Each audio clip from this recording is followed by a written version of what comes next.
ترین، بہترین، افضل ترین، سب سے برتر اور بالا آدمی وہ ہے جو قرآن پاک پڑھتا ہے اور دوسروں کو پڑھاتا ہے۔ یہ ہے میرے بھائیوں قرآن پاک کی عظمت۔ آج ہم قاری قرآن اور معلم قرآن کو ایسے ہی سمجھتے ہیں۔ معلم قرآن اور معلم دین ہزاروں پروفیسروں سے زیادہ برتر و بالا ہے۔ قرآن جس طرح کائنات میں سب سے اعلیٰ کتاب ہے، اس کو پڑھانے والا انسان بھی سب سے اعلیٰ انسان ہے۔ قرآن پاک سے بڑی کوئی دنیا میں کتاب ہے؟ قرآن پاک سے بڑا کوئی دنیا میں کلام ہے؟ جب قرآن پاک سے بڑی کتاب کوئی نہیں، کلام کوئی نہیں، اس کو پڑھانے والے معلم سے بڑا استاد کوئی نہیں۔ لہٰذا میرے بھائیوں اس قرآن پاک کی عظمت کو پہچانو، اس کے مقام و مرتبہ کو پہچانو۔ ہم نے صرف قرآن پاک رکھا ہوا ہے گھر میں حصول برکت کے لیے، یا کبھی کبھی کبھار قبرستان میں پڑھنے کے لیے، دیگر تعویذ گننے کے لیے ہم نے صرف قرآن پاک کو رکھا ہوا ہے۔ میں ان باتوں کا انکار نہیں کر رہا، اس جگہ بھی قرآن پاک برکت پہنچاتا ہے، برکت حاصل کرنی چاہیے، لیکن میرے بھائیوں قرآن صرف اتنی چھوٹی کتاب نہیں ہے۔ قرآن پاک اللہ نے پوری کائنات کا نظام بنا کر نازل کیا ہے۔ اس کی عظمت کو پہچانے، اس کے مقام اور مرتبہ کو پہچانے، اور اس کے مقام اور مرتبہ کو ہم تب پہچانیں گے جب ہم قرآن پاک کے 10 حقوق کو ادا کریں گے۔ کتنے حقوق؟ میں قرآن پاک کے 10 حقوق آپ کی خدمت میں پیش کرنے لگا ہوں۔ قرآن پاک کے 10 حقوق ہیں جو ہمارے اوپر لازم ہے۔ اگر ہم نے ان 10 حقوق کو ادا کر لیا، سمجھے کہ ہم نے قرآن پاک سے محبت کا حق تو ادا نہیں کیا، لیکن انشاءاللہ کسی نہ کسی درجے میں اتنا حق ادا ہو گیا ہے، اللہ کا فضل بھی مل جائے گا، قرآن پاک کی شفاعت بھی مل جائے گی، پیارے نبی کی سفارش بھی مل جائے گی۔ یہ 10 حقوق کیا ہے؟ نمبر 1 تسلیم، نمبر 2 تعظیم، نمبر 3 تطہیر، قرآن پاک کا تیسرا حق تطہیر، نمبر 4 تلاوت، نمبر 5 تفہیم، نمبر 6 تعلیم، نمبر 7 تعمیر، نمبر 8 تطبیق، نمبر 9 تبلیغ، نمبر 10 تنفیذ۔ تل کا عشرۃ کاملہ، یہ پورے 10 حقوق ہیں جو قرآن پاک کے اگر ہم نے ادا کر لیے تو انشاءاللہ قرآن پاک سے محبت کا ایک تعلق قائم ہو جائے گا۔ پھر قرآن ہمارے دنیا میں بھی کام آئے گا، قبر میں بھی کام آئے گا، میدان قیامت میں بھی کام آئے گا۔ یہ قرآن پاک کے 10 حقوق یہ اصطلاحی الفاظ ہے، میں نہ کھول کے بیان کر دیتا ہوں۔ قرآن پاک کا پہلا حق ہے تسلیم، قرآن پاک کو تسلیم کرنا، اس کو اصطلاح میں کہتے ہیں ایمان لانا۔ قرآن پاک پر ایمان لانا، قرآن پاک کو ایمان لانا اور اس کو تسلیم کرنے کے 3 درجے۔ نمبر 1 اس کو اللہ کی کتاب ماننا، اس کو اللہ کا کلام ماننا۔ نمبر 2 اس کو کتاب حق ماننا، اس کی ہر بات کو حق ماننا اور شک و شبہ سے اپنے ذہن کو دور رکھنا۔ نمبر 3 اس کو کتاب ہدایت ماننا۔ یہ قرآن پاک کا پہلا حق ہے تسلیم، جس کا دوسرا نام ہے ایمان، اور اردو میں اس کو کہتے ہیں ماننا۔ ایمان کا ماننا کیا ہوتا ہے؟ ماننا، اس بات کو مان جائیں کہ یہ اللہ کی کتاب ہے، کتاب ہدایت ہے اور کتاب حق ہے، اور یہ ھدی للمتقین بھی ہے اور ھدی للناس بھی ہے۔ یہ پرہیزگاروں کے لیے بھی ہدایت ہے اور پوری انسانیت کے لیے بھی ہدایت ہے۔ یہ پوری انسانیت کے لیے، ہمارے نبی کی نبوت بھی انٹرنیشنل اور بین الاقوامی ہے، اور یہ کتاب اللہ بھی انٹرنیشنل اور بین الاقوامی ہے۔ تو پہلا حق جو قرآن پاک کا ہے وہ ہے تسلیم، ایمان لانا، اس کو ماننا۔ ہمارے نبی بھی انٹرنیشنل نبوت کے حامل ہیں، اور یہ کتاب اللہ بھی انٹرنیشنل کتاب ہے، بین الاقوامی کتاب ہے۔ ہمارے پیارے نبی صلی اللہ علیہ وسلم بھی زمین و آسمان سے برتر و بالا ہے، اور ہمارے نبی کی نبوت ساری سرحدوں کو کراس کر جاتی ہے، سارے بارڈر توڑ دیتی ہے، اور یہ کتاب اللہ بھی سارے بارڈر توڑ دیتی ہے۔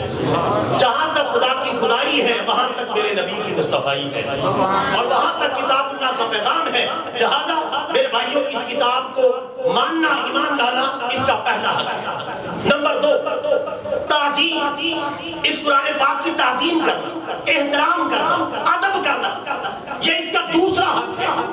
اس کا جتنا ہو سکے تعظیم کریں۔ تعظیم کے کئی پہلو ہیں۔ جب قرآن پاک پڑھا جا رہا ہے خاموشی کے ساتھ سنیں، خاموشی کے ساتھ سنیں، چپ ہو جائیں۔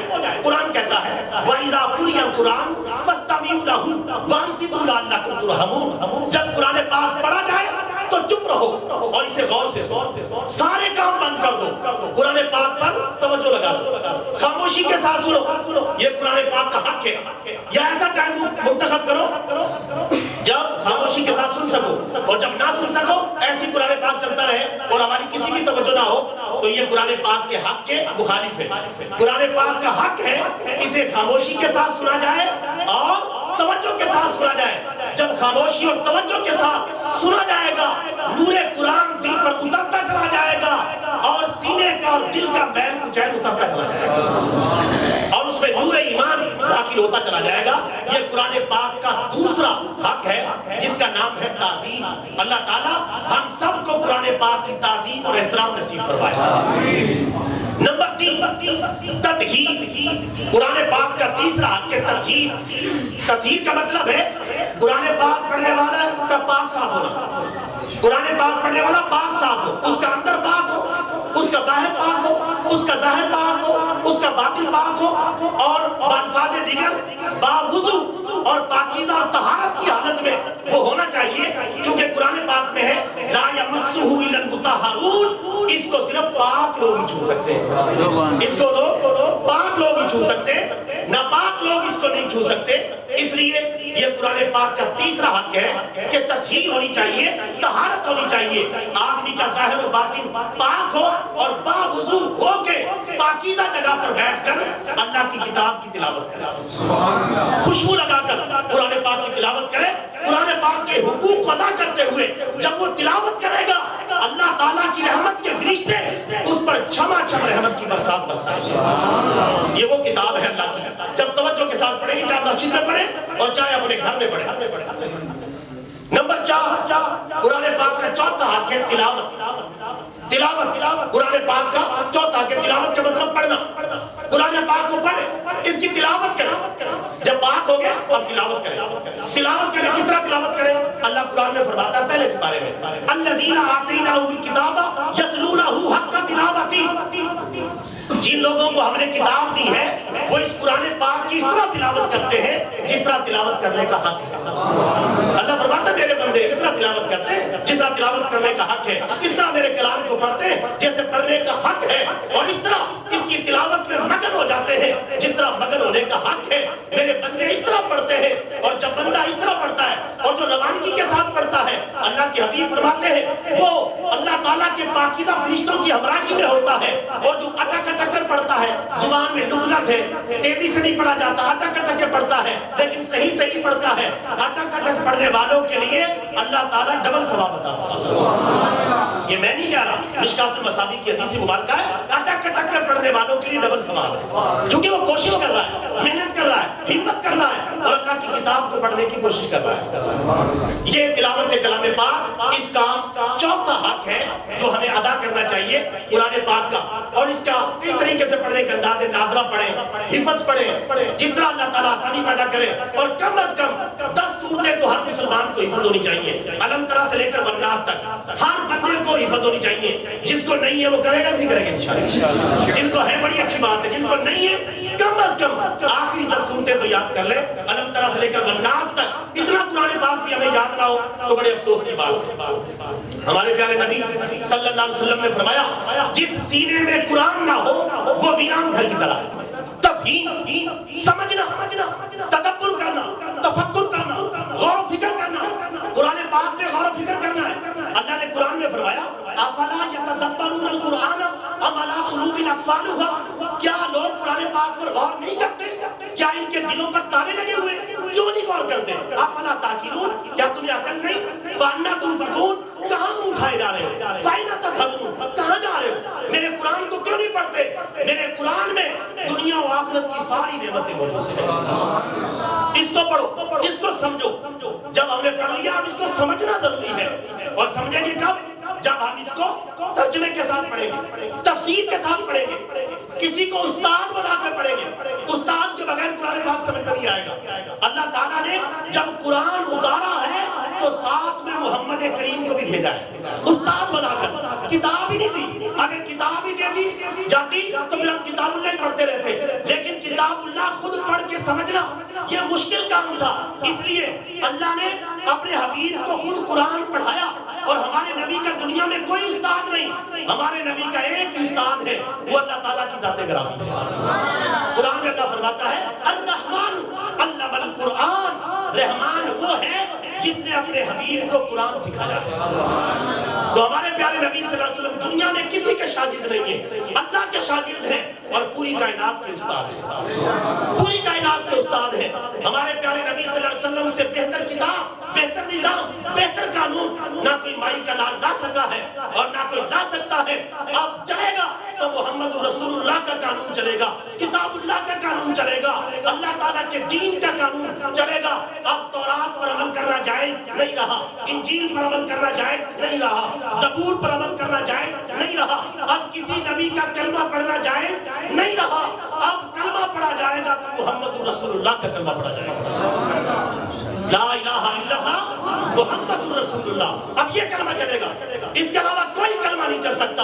اب کسی نبی کا کلمہ پڑھنا جائز نہیں، اس لیے میرے اور آپ کے نبی صلی اللہ علیہ وسلم نے فرمایا اگر بفرض محال میرے دور میں موسیٰ علیہ السلام بھی آ جائیں، ان کو بھی میرا ہی کلمہ پڑھنا پڑے گا، ان کو بھی میرا ہی کلمہ پڑھنا پڑے گا، اس کے بغیر کوئی چارہ کار نہیں ہے۔ تو جب اللہ کی جو نازل کردہ آسمانی کتابیں ہیں سابقہ، ان کو قرآن پاک کے مقابلے میں آج کے دور میں نافذ کرنا جائز نہیں، تو دنیا کے بنائے ہوئے قانون، اقوام متحدہ کے بنائے ہوئے قانون، اسمبلیوں کے قرآن و حدیث کی مخالفت میں بنائے ہوئے قانون، ان کی ہمارے نزدیک ذرے کے برابر بھی حیثیت نہیں۔ جہاں اللہ کے کلام کی بات آ جائے گی اور پیارے نبی کی بات آ جائے گی، ہم اس کے مقابلے میں ہر بات، ہر قانون، ہر آئین کو اٹھا کر ردی کی ٹوکری میں پھینک دیں گے، جو کہ یہ ہمارے ایمان کا تقاضا ہے، یہ ہمارے ایمان کا تقاضا ہے۔ تو تفہیم، تو ارادہ کریں کہ انشاءاللہ قرآن پاک کو سمجھ کے پڑھا کریں، سمجھ کے پڑھیں گے کہ نہیں پڑھیں گے؟ سمجھ کے کس طرح پڑھیں؟ ترجمے کے ساتھ پڑھیں، تفسیر کے ساتھ پڑھیں، اور اس کے بعد جو ہے اساتذہ کرام، ائمہ کرام جو ہے مسجدوں کے امام ہیں، یہ بیچارے انتظار ہی کر رہے ہوتے ہیں کوئی سیکھے، کوئی پڑھے، ان سے آ کے ٹائم لے، پڑھے اور کتاب اللہ کو سمجھے۔ سارے بھائی کوشش کریں گے۔ نمبر 6، قرآن پاک کا چھٹا حق جو ہمارے اوپر لازم ہے، مسلمانوں پر لازم ہے، امت مسلمہ پر لازم ہے، وہ ہے تعلیم۔ کیا ہے؟ تعلیم۔ قرآن پاک کو سمجھ بھی لیا، اب اس کی تعلیم بھی دینی ہے، اب اس کی تعلیم بھی دینی ہے، اس کو پڑھانا بھی ہے، پڑھ تو لیا، سمجھ بھی لیا، اب اس کو پڑھانا بھی ہے، اس کی تعلیم بھی دینی ہے، اس کے علم کو عام بھی کرنا ہے، اس کے اساتذہ بن کر، اس کے معلم بن کر ناظرہ پڑھانا ہے، حفظ پڑھانا ہے، ترجمہ پڑھانا ہے، تفسیر پڑھانی ہے، اور پھر ان علماء کو رسپیکٹ دینی ہے جو قرآن پاک کو پڑھا رہے، قرآن پاک کو سکھا رہے۔ ان کو یہ نہ سمجھے کہ ملا کی دوڑ مسجد تک، یہ کہہ کے جان نہ چھڑا لیں، ورنہ قیامت کے دن پھنس جائیں گے کہ ہم نے علماء کی قدر کیوں نہیں کی، جن کے پاس اللہ کی کتاب کا علم تھا، ان کی قدر کیوں نہیں پہچانی، اور ان کے ساتھ مل کر تعلیم قرآن کو عام کیوں نہیں کیا۔ یہی ہے آرزو کہ تعلیم قرآن عام ہو جائے، ہر ایک پرچم سے اونچا پرچم اسلام ہو جائے۔ سبحان اللہ۔ یہ آرزو ہر مسلمان کی ہونی چاہیے۔ تعلیم قرآن کا سلسلہ اپنی مسجدوں میں، مدرسوں میں، اپنے گھروں میں عام کرنا چاہیے۔ تعلیم قرآن کا سلسلہ ناظرہ کی شکل میں، حفظ کی شکل میں، ترجمے کی شکل میں، تفسیر کی شکل میں، ایک ایک آیت، دو دو آیت، ایک ایک سورت، دو دو سورتیں، جس طرح آسانی ہو روزانہ کی بنیاد پر، اللہ تعالی ہم سب کو عمل کی توفیق عطا فرمائے۔ نمبر 7، تعمیل۔ قرآن پاک کا 7واں حق ہے تعمیل، تعمیل عمل کرنا۔ اب ہم نے پڑھ بھی لیا، سمجھ بھی لیا، اس کی تعلیم کو بھی عام کر رہے، عمل کون کرے گا؟ عمل بھی تو ہم نے کرنا ہے۔ اب عمل کی باری، عمل سے زندگی بنتی ہے، جنت بھی جہنم بھی۔ یہ خاکی اپنی فطرت میں نہ نوری ہے نہ ناری ہے، اگر عمل نہیں کیا تو بات نہیں بنے۔ تعمیل کرنا، قرآن پاک پر عمل کرنا ضروری ہے، اور قرآن پاک پر عمل کیے بغیر نہ ہم اللہ کو راضی کر سکتے ہیں نہ رسول اللہ کو راضی کر سکتے ہیں۔ قرآن پاک پر عمل کریں گے اللہ بھی راضی ہو جائے گا، اللہ کے پیارے رسول بھی راضی ہو جائے گا۔ تعمیل قرآن کریں، قرآن پاک پر عمل کریں، اس کے مطابق زندگی کو ڈھالیں، اپنی زندگی کو چیک کریں کہ کون کون سی باتیں میری قرآن کے مطابق ہیں اور کون کون سی باتیں قرآن کے مخالف ہیں. جو مطابق ہے اللہ کا شکر ادا کریں، جو مخالف ہے ان کو مطابق اور موافق بنانے کی کوشش کریں، عمل کریں قرآن پر. اور قرآن پر عمل تب ہوگا جب قرآن پاک ہم نے پڑھا ہوگا، سمجھا ہوگا، تب عمل ہوگا، تب صحیح معنی کے اندر عمل کر پائیں گے. اللہ تعالیٰ ہمیں عمل بالقرآن کی دولت سے بھی مالا مال فرمائے. نمبر 8 تطبیق. نمبر 8 آٹھواں کون سا ہے؟ تطبیق. تا با با یا قاف بڑا. تطبیق. تطبیق کا مطلب ہے مطابقت پیدا کرنا. اب عمل تو کر رہے ہیں، ہر بندہ اپنی مرضی سے عمل کر رہا ہے، جو کچھ سمجھ میں آیا اس کے مطابق عمل کر رہا ہے. قرآن اٹھایا، جو اپنی سمجھ میں آیا اس کے مطابق عمل کرنا شروع کر دیا. ایسے نہیں، تطبیق کے ساتھ عمل کرنا ہے. تطبیق کس سے؟ رسول پاک کی سنت سے، سیرت سے. تطبیق ہونی چاہیے، مطابقت ہونی چاہیے. رسول پاک کی سیرت میں دیکھیں گے کہ آپ نے قرآن پر کیسے عمل کیا تھا.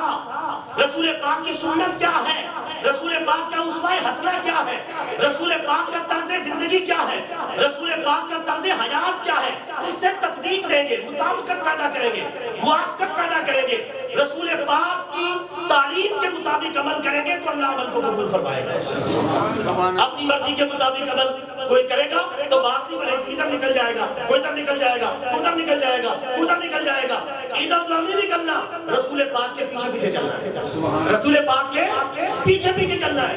اللہ قرآن میں فرماتا ہے فَاتَّبِعُونِی یُحْبِبْکُمُ اللَّهُ. اے پیارے حبیب تم کہہ دو میرے پیچھے پیچھے چلو، اللہ تعالیٰ تمہیں اپنا محبوب بنا لے گا. رسول پاک کے پیچھے چل کر سنت کے مطابق، سیرت کے مطابق عمل کرنا ہے، تب ہمارا عمل مقبول ہوگا.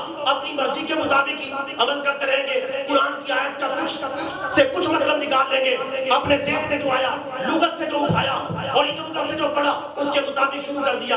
ایسے کریں گے اللہ اس عمل کو قبول نہیں کرے گا، کیونکہ اللہ نے قرآن میں بتا دیا ہے لَقَدْ كَانَ لَكُمْ فِي رَسُولِ اللَّهِ أُسْوَةٌ حَسَنَةٌ. تمہارے لیے رسول اللہ کی زندگی بہترین نمونہ ہے. قرآن پر عمل اس طرح کرنا ہے جس طرح رسول پاک نے اپنی زندگی میں کر کے دکھایا ہے. حضرت عائشہ رضی اللہ تعالیٰ عنہ سے پوچھا گیا اے مومنوں کی ماں ہمیں یہ بتائیں رسول پاک کے اخلاق کیسے تھے، آپ کی عادات کیسی تھی، آپ کے خصائل کیسے تھے، آپ یہ تو ارشاد فرمائیں. آپ رضی اللہ تعالیٰ عنہ نے بڑا پیارا جواب دیا. آپ نے فرمایا کانا خلقہ القرآن. مجھ سے پوچھ رہے ہو کہ رسول پاک کے اخلاق کیسے تھے، قرآن کو پڑھتے چلے جاؤ، رسول پاک کے اخلاق کو دیکھتے چلے جاؤ. قرآن پاک سر تپا رسول پاک کے اخلاق کا نمونہ ہے، اور رسول پاک سر تپا قرآن پاک کے اخلاق کا نمونہ ہے. قرآن پاک میں جو کچھ کتابی شکل میں آیا ہے رسول پاک نے مجسم شکل میں اس پر عمل کر کے دکھایا ہے. کانا خلقہ القرآن، آپ کا اخلاق قرآن تھا. قرآن پڑھتے چلے جاؤ، رسول پاک کی سیرت کے نمونے حاصل کرتے چلے جاؤ. اور اللہ نے بھی قرآن میں کہہ دیا ہے، اس لیے میں کہہ رہا ہوں تطبیق یہ قرآن پاک کا 8واں حق ہے کہ سیرت اور سنت کے مطابق قرآن پر عمل کرنا ہے. اللہ نے قرآن میں فرمایا 28ویں سپارے میں وَمَا آتَاكُمُ الرَّسُولُ فَخُذُوهُ وَمَا نَهَاكُمْ عَنْهُ فَانْتَهُوا. جو کچھ میرا پیارا رسول تمہیں دے وہ لے لو، اور جس کام سے میرا پیارا رسول تمہیں منع کرے اس سے باز آ جاؤ. رسول پاک کو معیار قرار دے دیا ہے، جو کچھ رسول پاک دے وہ لے لو، اور جس کام سے رسول پاک منع کرے اس سے باز آ جاؤ. اس کو کہتے ہیں تطبیق. یہ قرآن پاک کا 8واں حق ہے جو ہم مسلمانوں پر لازم ہے. اللہ عمل کرنے کی توفیق عطا فرمائے. نمبر 9 نعرہ رسالت، نعرہ غوثیہ، شان قرآن. نمبر 9 تبلیغ. تطبیق بھی پیدا کر لی. اب تبلیغ، اب گھر ہی نہیں بیٹھ جانا قرآن پاک کو لے کے گھر ہی بیٹھے رہے، دبک کے بیٹھ جائے، چھپ کے بیٹھ جائے. نہیں، اس کو میدان عمل میں لے کے نکلنا ہے. تبلیغ کرنی ہے، دعوت دینی ہے، پیغام پہنچانا ہے. خدا نے کی ہے دوہری خدمتیں، تیرے سپرد خود تڑپنا ہی نہیں اوروں کو تڑپانا بھی ہے. اس کا پیغام اپنی ذات سے لے کر محلے تک، گاؤں تک، قصبے تک، شہر تک، ملک تک اور بین الاقوامی سطح تک، اقوام متحدہ تک، امریکہ تک، اٹلی تک، جرمنی تک، برطانیہ تک، دنیا کے ہر خطے تک اس کا پیغام پہنچانا ہے. کیونکہ اب نجات کا راستہ، مغفرت کا راستہ، جنت کا راستہ، اللہ کا راستہ، رسول اللہ کا راستہ، آخرت کی بخشش کا راستہ قرآن کا راستہ ہے۔ اب یہ پیغام دنیا تک پہنچانا ہے، ہم نے تبلیغ کرنی ہے، دعوت دینی ہے، پیغام پہنچانا ہے، یہ قرآن پاک کا حق ہے۔ رسول پاک نے فرمایا، بخاری شریف کی حدیث ہے، بلغوا انی ولو آیا، پہنچا دو میری طرف سے اگر کہ تمہیں ایک ہی آیت کا علم ہے، ایک آیت کا بھی علم ہے تو ہم پر لازم ہے خود بھی اس پر عمل کریں اور دوسروں تک بھی پہنچائیں۔ یہ نہ سمجھیں یہ صرف علماء کا کام ہے، پیروں کا کام ہے، مدرسے والوں کا کام ہے، اماموں کا کام ہے، مسجد والوں کا کام ہے۔ میرے بھائیوں، یہ کسی فرد بشر کا کام جو ہے عام بشر کا یا کسی عام شعبے کا یا عام کسی جو ہے خاص جو ہے گروہ کے لوگ ہیں ان کا کام نہیں ہے، یہ ہر اس بندے کا کام ہے جس نے کلمہ پڑھا ہے لا الہ الا اللہ محمد رسول اللہ، جس نے یہ کلمہ پڑھا ہے، توحید و رسالت کی گواہی دی ہے، اس پر لازم ہو گیا ہے رسول پاک کے فرمان کے مطابق پہنچا دو میری طرف سے اگرچہ تمہیں ایک آیت کا علم ہے، ایک آیت کا ایک بات کا علم ہے، اسے آگے پہنچاتے چلے جاؤ، دیے سے دیے کو جلاتے چلو، جو سیکھا ہے اس کو سکھاتے چلو۔ یہ قرآن پاک کا 9واں حق ہے ہم مسلمانوں کا۔ نمبر 10، قرآن پاک کا 10واں اور آخری حق جو میں بیان کر رہا ہوں، ویسے تو قرآن پاک کے دیگر حقوق بھی ہیں لیکن میں نے 10 کو بیان کیا ہے تاکہ یہ موٹے موٹے جو حقوق ہیں قرآن پاک کے وہ ہمارے سامنے آ جائیں۔ 10واں حق ہے اس کا تنفیذ، اس کو نافذ کرنا، اس کو نافذ کرنا، نافذ کرنا۔ پڑھ لیا، سمجھ لیا، تعلیم دے دی، تبلیغ کر دی، اس کو ملک میں نافذ کون کرے گا؟ نافذ کرنا۔ یہ کوئی ایسی کتاب تو ہے نہیں اس کو لپیٹ کے گھر میں رکھ دے، لپیٹ کے اس کو مسجد میں رکھ دے، یہ نافذ ہونے والی کتاب ہے، اللہ کی جیتی جاگتی کتاب ہے، یہ زندہ کتاب ہے۔ اللہ قرآن میں فرماتا ہے، 3 آیتیں سن لیں آپ کو سمجھ آ جائے گی تنفیذ والے حق کی۔ 6 سپارے میں اللہ فرماتا ہے وَمَن لَّمْ يَحْكُم بِمَا أَنزَلَ اللَّهُ فَأُولَٰئِكَ هُمُ الْكَافِرُونَ، جو اللہ کی کتاب کے مطابق فیصلے نہیں کرتے یہ لوگ کافر ہیں۔ وَمَن لَّمْ يَحْكُم بِمَا أَنزَلَ اللَّهُ فَأُولَٰئِكَ هُمُ الظَّالِمُونَ، اور جو لوگ اللہ کی کتاب کو نافذ نہیں کرتے یہ ظالم ہیں۔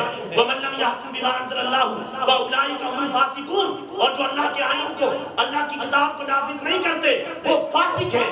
اللہ نے درجہ بدرجہ ان کا حکم بیان کیا، کوئی کافر ہے، کوئی ظالم ہے، کوئی فاسق ہے، جو بالکل منکر ہے وہ بالکل کافر ہے، جو آدھا مانتا آدھا نہیں مانتا اس کو ظالم کے درجے میں رکھا گیا، اور جو مانتا ہے لیکن نافذ نہیں کرتا، جس طرح ہمارے حکمران ہیں، مانتے ہیں نافذ نہیں کرتے، مانتے ہیں نافذ نہیں کرتے، مانتے ہیں نافذ نہیں کرتے۔ کتنا عرصہ ہو گیا؟ 70 سال ہو گئے، مان رہے ہیں، جشن قرآن بھی منا رہے ہیں اور کہتے ہیں اسلامی ریاست ہے، سب کچھ کر رہے ہیں لیکن نافذ نہیں کر رہے، یہ فاسق ہے۔ جب تک نافذ نہیں کر رہے، فاسق کا مطلب ہے اللہ کے نافرمان، یہ اللہ کے نافرمان ہے، وہ حکمران جن کو طاقت ملی، قوت ملی، اقتدار ملا، حکومت ملی اور اللہ کے قرآن کو نافذ نہیں کر رہے، ادھر ادھر بھاگ رہے، اقوام متحدہ کے قوانین کی طرف، دیگر قوانین کی طرف بھاگ رہے۔ اللہ کے بندو، اللہ کی کتاب کی طرف پلٹو، اللہ کے رسول کی طرف پلٹو، اللہ کے دین کی طرف پلٹو، کتاب اللہ کی طرف پلٹاؤ۔ حکمرانوں، مسلمانوں، اے سب کے سب لوگوں، اللہ کی کتاب کی طرف پلٹاؤ، دنیا میں بھی کامیاب ہو جاؤ گے، آخرت میں بھی کامیاب ہو جاؤ گے۔ یہ اس کا 10واں حق تنفیذ، اس کو نافذ کرنا، یہ نافذ ہونے والی کتاب ہے میرے بھائیوں، اس کو نافذ کرنے کے لیے اللہ نے جو ہے اس کو نازل کیا ہے۔ یہ پوری ریاستوں کا قانون ہے، دنیا کا آئین اس میں لکھا ہوا ہے، یہ کتاب پوری دنیا کے قوانین کو اور پوری دنیا کے معاملات کو چلا سکتی ہے۔ اللہ تعالیٰ نے ہر چیز کو قرآن پاک میں بیان کر دیا ہے۔ یہ 10 حقوق ہیں جو میں نے آپ کی خدمت میں بیان کیے ہیں۔ میں سب سے پہلے دعا کروں گا اللہ تعالیٰ ان حقوق کو مجھے سب سے پہلے ادا کرنے کی توفیق عطا فرمائے اور پھر آپ بھائیوں کو ادا کرنے کی توفیق عطا فرمائے، دیگر مسلمانوں کو، ہمارے حکمرانوں کو اس کے حقوق ادا کرنے کی توفیق عطا فرمائے۔ اگر ہم نے کتاب اللہ کی قدر نہ کی، اس کی عظمت کو نہ پہچانا تو ہم دین اور دنیا میں ناکام اور نامراد ہو جائیں گے، اور اگر ہم نے اس کی قدر و منزلت کو پہچان لیا پھر دنیا بھی ہماری ہے، قبر بھی ہماری ہے، میدان قیامت بھی ہمارا ہے، جنت بھی ہماری ہے، اللہ بھی ہمارے ہیں، رسول بھی ہمارے ہیں اور آخرت کی نعمتیں بھی ہماری ہیں۔ لہذا آؤ آج کے اس درس قرآن کے آخر میں عزم بالجزم کریں، پکا ارادہ کریں، دل کی گہرائیوں سے اس بات کا عہد کریں کہ انشاءاللہ کتاب اللہ کے ان 10 حقوق کو اپنی بساط اور طاقت کے مطابق ادا کرنے کی کوشش کریں۔ اونچی آواز سے کہہ دو انشاءاللہ۔ اللہ تعالیٰ مجھے بھی آپ بھائیوں کو بھی عمل کرنے کی توفیق عطا فرمائے۔ وآخر دعوانا الحمدللہ رب العالمین۔